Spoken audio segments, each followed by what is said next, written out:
presentation as well. So I'm Jhono. I met some of you on Westbury side yesterday. I teach in the architecture department. I'm currently in Namira and Tariq in Unit 2. I teach in third year, but I'm in lots of places in this field. So what I'd like to talk to you today about is what we kind of call codes and engagement. And I really enjoyed Simon's presentation, even though he was not really on planet Earth, he was somewhere in the stratosphere. But I think there's a kind of a rawness of experience that comes through in Simon's work. And funny enough, I actually used to work with SDI, so I can definitely relate to that sort of troubled feeling of trying to express these things and that angst. And I think the idea. Not all the students know SDI. Sorry, SDI is a Shackleton International. Someone mentioned it in this talk, so that you were listening.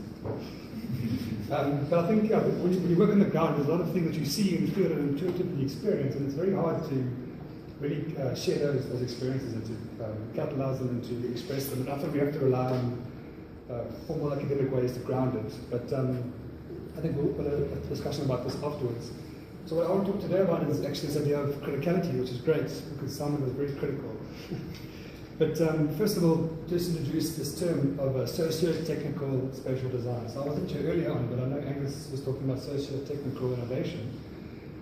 But this idea of socio-technical spatial design, it's a mouthful, but it's a kind of a working term that we started to use, and it came from a very, very critical process. And the first critique is actually on the profession of what we call spatial designers. So we use that word very, very carefully, because it's not just architects, it's not just engineers, it's not just planners. Actually, spatial design is not something that a discipline or a profession is called, it's something that we can all enact. And that design, through spatial means, is a way to actually bring people together around this term and to recognize the role that designers actually have in very complex spaces. So an observation that I had from my very raw work experience after a few years was we actually don't have enough people who have, again, the last big buzzword is some left out, empathy, like people that want to engage and are willing to engage, or experience actually. A lot of people, we're trained at university, we do this work, but there's a lot of things that we don't see. We kind of feel, well, because we're practitioners and we're professionals, we have the knowledge, therefore we can help. But knowledge doesn't exist, so that the idea behind the socio-technical spatial design was a way to start to collect that knowledge that's there and to frame it in a way that people can access it. So my own interest and my own journey, and my own organization's journey is to actually recognize this socio-technical spatial designer and try to articulate what that means. So what I'm showing you today is not going to be the same next week and the same the following week. It's constantly changing.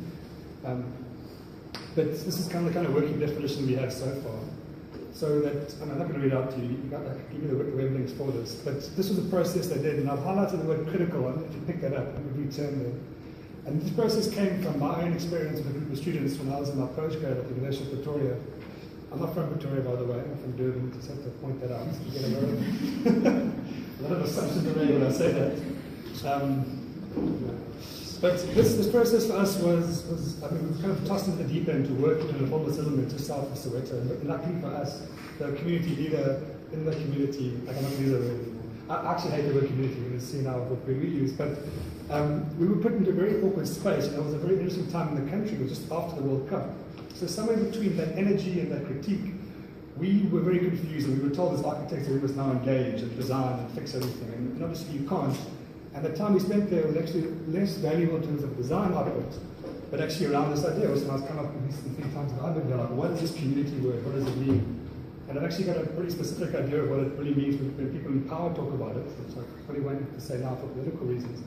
But as someone pointed out, community is this very broad term, and it's actually much more complex, and it's almost undefinable in a way. And in my postgraduate studies, I chose a term to capture that and say we actually can't define it. We can't really quantify the one thing, and it's something that you can only really engage with on almost an emotional level, on a personal level, and you can recognize different attributes of people within a network. So we started to make these tools, and these ways of describing it. So participation is not just a once-off process, it's an ongoing process, it's cyclical, it sort of never ends, and actually to build is to also participate as much as research is to participate. And in our experience, we got a chance to build, and we learned that very, very tacitly. But the idea of capturing these tools and being able to reflect on them led us to develop an organization that's grown out to a full employer, but at the time it was just a student league. And this is actually, maybe graphic designers are going to laugh at me here, but this actually means one-to-one, is the scale of engagement. But one-to-one for us represented a series of values that we learned in this process that we went through. So for us, one-to-one represents a scale of action, and we use the word constructivity as the sort of underpinning value of that. Like, we want to engage, there's an impetus to be involved and to do and not just talk about it. It represents a scale of engagement. So again, the buzzword of empathy is one of our values. But to talk to people and to be there as a person and not just as a designer, a professional, as a sort of person of otherness. And this is obviously the most important of today's talk is the idea of the scale of reflection. So one-to-one talks about reflecting and being critical on yourself, your process, the work you do, and working within critique. And it's very difficult. We all say we can work with critique, but I don't know how many of you really can accept that, especially this early in your career. I think it takes quite a while to be confident enough and strong enough in your own values to be completely torn apart by something and then go through that. So we have these tools for criticality. And for us, it's a working document. So actually, I like what you talk about Heidi's code of conduct, because we started with a code of conduct, but it was too constraining. So we have this working document, and it changes. You can see this is version 1.1. And because it keeps changing, we get to give it a real tangible form, but we call it our codes of engagement. And within the codes of engagement, we have a code of ethics. We have a code of participation, it's supposed to be highlighted there. We have codes of design, research, and this thing keeps on growing. And actually, we're working at the moment as a code of criticality, which we're going to talk about today. So the idea of criticality, if we sort of take an etymological approach, not criticos, to be of judging or to be of judging or able to discern. This is a nice objective way to look at being critical. But actually, there's so many ways to use the word critical. Critical timing, the word to critique, we just said how to be discerning. It's of critical importance. It's vital we do it right now. To be critical of yourself, to be reflective. Critical, like it's a critical mass, likely to go wrong. And this last term, which I actually picked up today, I didn't realize, I didn't use it before, but of a point it actually becomes self-sustaining. And the words that we like to use around criticality is actually the discerning aspect, the reflective aspect, and to get people, things moving, to get impetus going on that. And the sort of tools that have helped guide us, this is a tool for you guys in this coming week, in terms of criticality. This is the center of critical thinking. It's more to do, it's very broad, sort of approach. It's a broad interdisciplinary across everything. I think it's such an expansive group of people looking at critical thinking. And there's some interesting tools and ways that they talk about critical thinking. So this is Richard Paul of the Center for Critical Thinking. And what I do about this, and it's in the type in the end, is that critical thinking is not just thinking, but it's thinking which entails self-improvement. So you yourself are part of this process, not just to be critical to impress us as lecturers and fellow researchers and academics, but how does your criticality inform your own growth and your own development as an individual, but also as a practitioner. And to think of critical thinking as a way, or it wasn't a mode of thinking about any subject, any content. And this can be quite dangerous. When you open up this sort of vortex of critical approach, you can almost undo yourself. So it's important to recognize the importance of openness, but also to be wary of opening up too much and not getting anything done, or not even living at the end of it. But they've got a few criteria for a well-cultivated critical thinker. And I like the word cultivated because it sort of talks about a process and a time, and you're always going to be changing, and the idea of criticality will shift.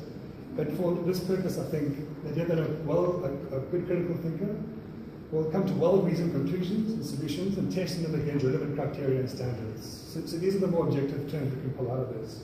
And especially in this course, to communicate effectively with others and figuring out solutions to complex problems. I mean, you're not too definitive in terms of solutions, but I think it puts us in the right direction. And in this, in terms of a bit more of an active stance, the School of Critical Engagement, they're based in Detroit, but they do projects all over the world. They call themselves a critical action-based artist and architect-run think tank. But they're quite critical about the discipline of architecture, which I think is why I somewhat fun in the first place. And they've got maybe, like many of these people do, like a huge manifesto of what they do. But what I quite like from the long manifesto is that they see place as a ground zero, where things happen, where things take place. Finding new constructive and meaningful ways to participate, and place is not an option, but critical to address questions of social and environmental justice. Critical to thriving and not merely surviving. You can read in that one paragraph how they use the word critical in 4 different ways. But it has a lot of power, I think, in a sentence. So for me, and the work that I do, and my colleagues that work with me, for us, we're looking at this line between constructive criticality, which is the term that we often use, and critical engagement, another term we often use.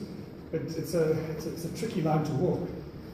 And it's important to ask ourselves, Why is criticality so important to us as designers? And for me, the most tangible reason, and I know this from my experience at least, is that the country we grew up in is full of inequalities and contrasts. And because of these disparate ways that we grow up, and these polarized ways we grow up, very few of us have a very broad perspective. And I'm not saying I do. I'm learning every day more and more how much I don't understand about what's going on.